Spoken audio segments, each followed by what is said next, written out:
Je suis descendant de vos propres frères. Et de par cette histoire, de par cet événement historique qu'on a vécu ensemble, que nos ancêtres ont vécu ensemble, nous sommes frères et sœurs. Et ça, peu importe que j'ai passé 10 ans, 20 ans en France, peu importe, nous sommes frères et sœurs.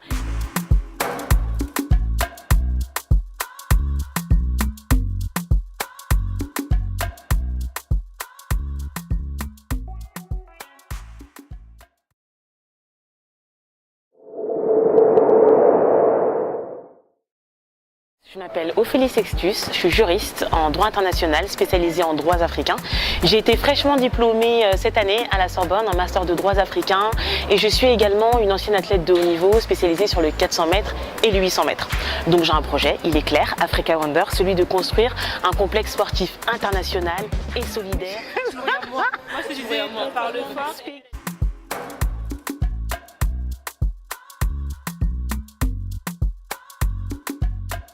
Au tout début, je ne pensais pas me diriger vers, je dirais, l'Afrique, le continent africain. Mais en fait, petit à petit, c'est en faisant un peu une rétrospective de ce que je suis, de mon histoire, de mon identité, que je me suis un petit peu glissée sur ce penchant, l'Afrique, mais de manière beaucoup plus ciblée, l'afro-féminisme.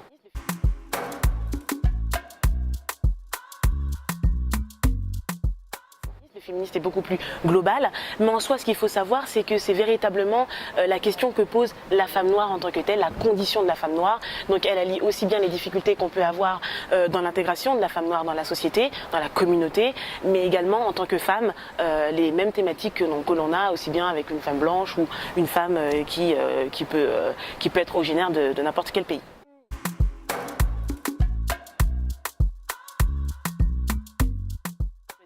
Finalement, mon intérêt pour l'afroféminisme, il s'est vraiment nourri un petit peu des expériences que j'avais déjà eues auparavant. En fait, il faut savoir que quand on fait du droit, on est vite épris par le fait de mener une lutte. Mais finalement, on ne sait pas véritablement quelle lutte on va mener. Et j'étais différente, et je l'ai toujours été, et particulièrement dans le milieu du droit. Il faut savoir que le milieu juridique, c'est un milieu qui est très fermé, il faut le dire, c'est un milieu qui est fréquenté par beaucoup de blancs, surtout en France. Et donc du coup, continuellement, moi, au travers de mes études, j'ai réalisé que j'avais toujours ce besoin de prouver quelle était ma place, de revendiquer un petit peu qui j'étais et ce que je savais faire. Donc par exemple, à ma licence, jusque d'ailleurs en Master 1 en droit à la Sorbonne, il y avait finalement quelque chose qui est un petit peu indescriptible, mais qu'on sent quand même, où on doit faire ses preuves. On doit dire, bah voilà, écoutez, vous inquiétez pas, je suis pas la noire qui est venue être opportuniste sur le système de la bourse, je suis pas non plus la noire qui a des difficultés, qui est là un petit peu de manière un peu chanceuse, je suis venue ici pour bosser, j'ai véritablement un projet professionnel. Par rapport à ça, c'est pas tant le fait que les gens me le disaient, c'est plus quelque chose que je sentais. J'ai été victime de racisme, et ça a été un racisme qui a été très insidieux, très ambigu, et sur lequel qui ne se pose que sur de la subjectivité, mais qui finalement est là. Quand on en parle à nos pères, ils nous comprennent, mais quand on en parle à quelqu'un qui est différent, bizarrement, on nous dit, bah voilà, non, c'est toi qui forces, tu renchéris, arrête de voir un petit peu le mal partout. Et finalement, on a un petit peu ce sentiment où, quelle est ma place dans tout ça? Et c'est la question que je me suis posée véritablement au Master 2, Master 1, droit international. Donc du coup, c'est pour ça le Master de droit africain. Et du coup, d'où ce voyage qui a été au demeurant, et je le dis, stratégique, que j'ai sous-estimé et qui allait finalement être le déclencheur de la destination dans laquelle j'allais prendre et qui a finalement confirmé ma voie sur l'afroféminisme.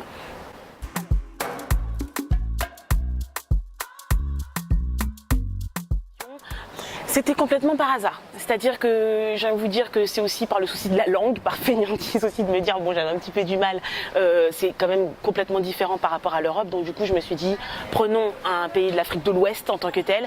Et puis la mission elle est venue et c'est le Sénégal que j'ai choisi.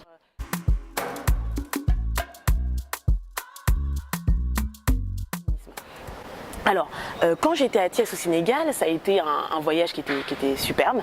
Alors superbe, je dirais oui et non. Oui parce que je me suis découverte, j'ai appris sur moi.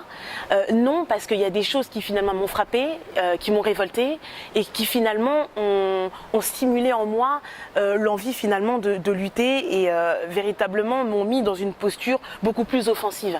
C'est-à-dire que quand on est en France, on a un certain confort, on est bien, mais finalement on pense un peu moins à ce qui se passe au bled. Quand je dis le bled, c'est vraiment de manière très générale, aussi bien aux Antilles qu'en Afrique. Et donc du coup on se pose beaucoup de questions, on s'est dit quelles choses on va pouvoir donner et par le voyage et l'expérience que j'ai pu acquérir là-bas, c'est véritablement les questions qui m'ont été un petit peu soulevées. Quand j'ai été là-bas, tout de suite, le premier, je dirais, obstacle ou plutôt préjugé que j'ai dû faire face, c'est mon identité. C'est finalement qui j'étais. En France, on dit qu'un noir est un Africain, sans distinction de genre. C'est-à-dire qu'on n'est ni de la Caraïbe, ni d'Haïti, ni de quoi que ce soit. On est noir égale Africain. Sauf que quand j'étais en Afrique, paradoxalement, mon identité a été mise un petit peu, entre guillemets, sous pression, où finalement, vis-à-vis des autres, j'étais une toubab, alors que dans mon fort intérieur, je me considérais comme une Africaine. Et je me dis, mais attends, mais il y a un problème là, les gars. Parce qu'on avait également des volontaires qui étaient blancs, et on me mettait dans le même sac que ces blancs-là. Alors que, de manière complètement paradoxale, quand je vais là-bas, en France, à aucun moment donné, on me considère comme une toubab. Donc du coup, j'étais un petit peu tiraillée sous deux identités.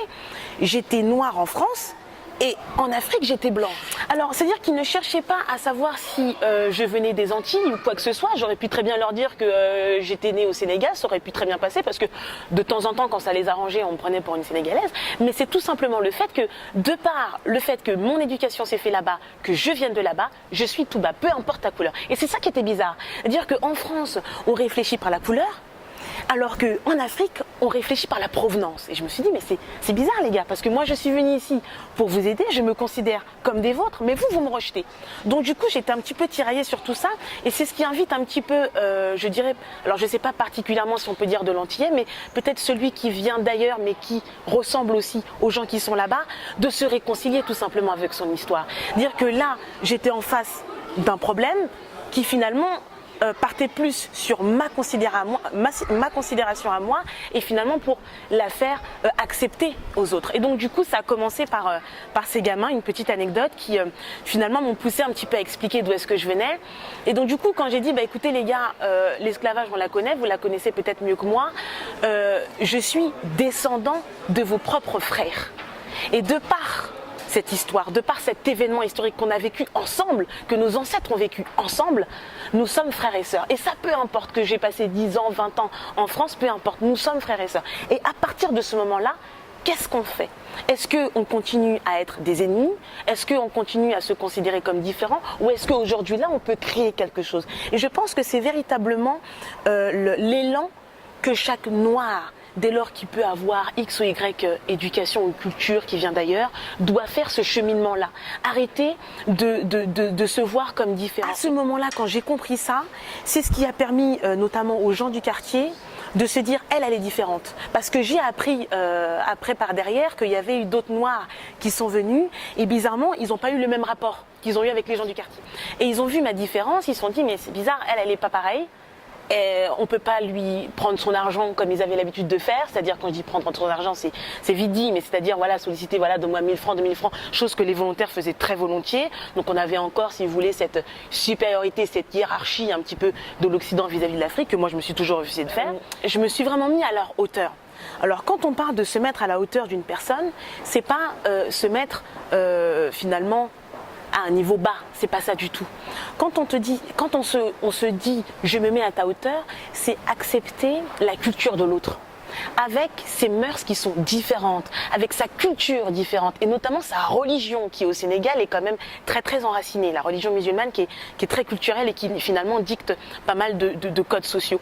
Et en cela, le fait d'être véritablement immergé dans cette culture, dans cette tradition que je ne connaissais pas du tout, ça m'a permis de connaître en fait le Sénégal de l'intérieur. Et en fait, j'ai découvert le Sénégal au travers du regard des habitants, en me disant voilà, nous on fait comme ça, on opère comme ci, etc. Et c'est à ce moment-là que j'ai pris conscience que non seulement il y avait énormément de désinformation en France, en Occident, je dirais de manière complètement générale, hein, je pointe du doigt la France parce que je suis française, mais je le vois vraiment de manière globale, et qu'on voit finalement le Sénégal d'un œil qui ne comprend pas lui-même ce que c'est. Mais en fait, ce qu'on ne sait pas, c'est que se retrouver autour du baobab, du fameux baobab, de palabrer, c'est résoudre en fait des conflits qui sont aussi bien liés à la famille, qui sont aussi bien liés à la communauté. Et tout ça, on ne va pas nous le dire. On va nous voir et nous dépeindre une image qui finalement n'est pas celle qui existe et qui est là véritablement et que j'ai connu et que j'ai pu appréhender avec les différentes personnes que j'ai pu échanger. Et c'est vraiment en ça que ça m'a permis un petit peu de changer mon regard, de découvrir par l'intérieur un petit peu cette expérience. Elle a vraiment été riche sur ce terrain-là. Après, non, parce que ça a été dur. Assez éprouvant, c'est-à-dire que même si on a cet élan très social, qu'on a cette affinité de découvrir les gens, de partager d'autres cultures, il n'empêche pas moins que la culture sénégalaise est une culture qui favorise beaucoup la promiscuité et des fois on étouffe un peu. Alors c'est pas un jugement de valeur, mais c'est vrai que des fois ça fait un peu beaucoup et quand on est différente, on a un petit peu du mal à jongler avec tout ça. Et donc du coup, en cela, ça a été des fois difficile de comprendre la coutume, de comprendre les mœurs. Et c'est d'ailleurs ce qui a expliqué le fait qu'on a eu la difficulté avec la demoiselle qui se prétendait être victime de violences sexuelles. Alors je dis bien prétendre parce que ça n'a pas été le cas, mais elle était quand même en situation de vulnérabilité et l'association dans laquelle j'ai pu travailler en fait n'avait pas suffisamment les moyens pour l'accompagner. Alors on prétendait l'aider, mais on l'a mis plutôt en danger. Malheureusement, ça a causé la perte d'un nourrisson qui m'a énormément touchée et qui a eu cet effet un peu déclic dans mon ambition et dans la direction que j'allais prendre en Afrique. Et donc du coup, en tout cela, je me suis rendu compte que les mœurs de cette jeune fille ont donc placé la vie de cet enfant après la dignité. Parce qu'elle a fait son enfant dans des conditions qui n'étaient pas forcément validées par la famille. Donc du coup, ça l'a contraint à placer sa dignité personnelle avant même la vie de son nourrisson. Alors en France, on ne pourrait jamais comprendre quelque chose pareil. Mais en Afrique, c'est des choses qui existent et qu'il faut aussi savoir comprendre et appréhender. Poser la question de me dire, mais qu'est-ce que tu peux faire à ça? Les choses, elles sont comme elles sont. Comment tu peux finalement trouver la solution pour que d'autres situations comme celle-ci n'en viennent pas à cette conséquence-là. Et donc du coup est né le projet Africa Wonder.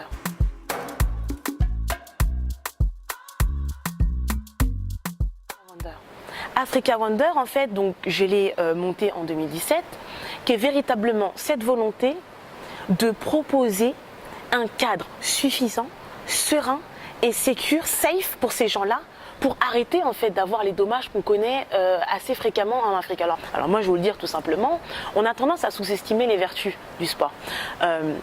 Il faut savoir que, et c'est vraiment de là que s'origine le projet, moi je suis différente, donc la compréhension d'une culture pour moi est difficile.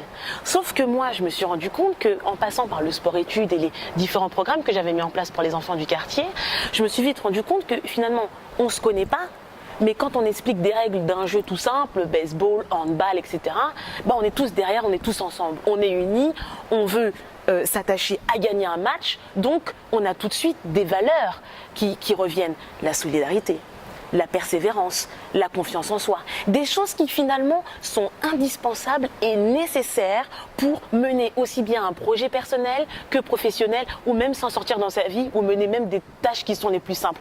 Et c'est véritablement en ça que répond le projet. Et donc du coup sur ça je me suis dit mais moi j'ai un problème.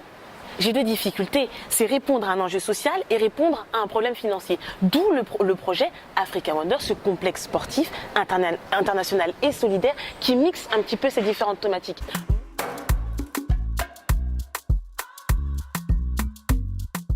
Mon projet est panafricain et il regroupe aussi bien des Africains que des personnes afro-caribéennes et qui partagent aussi cette vision panafricaine. Alors moi, ce que j'aimerais surtout, c'est que les gens arrêtent de dire, de par le fait qu'on vient de là-bas, que nous sommes Toubab. On fait des choses pour notre communauté noire.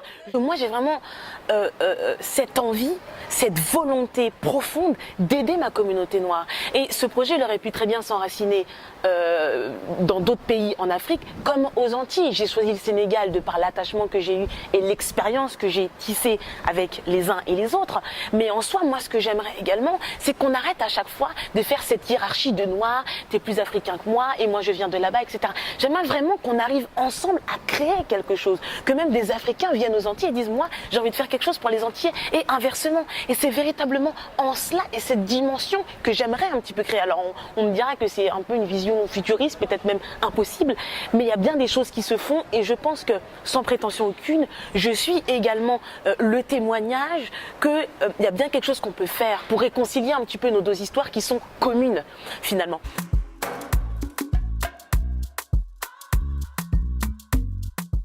En 2017, il y a un petit peu tout ça qui a joué, il y a la perte de ce nourrisson qui a joué, il y a cette identité également que je questionnais. Et j'ai eu la chance d'avoir été prise pour ce master de droits africains. Et là encore une nouvelle fois, ce même problème identitaire où on était une vingtaine d'étudiants.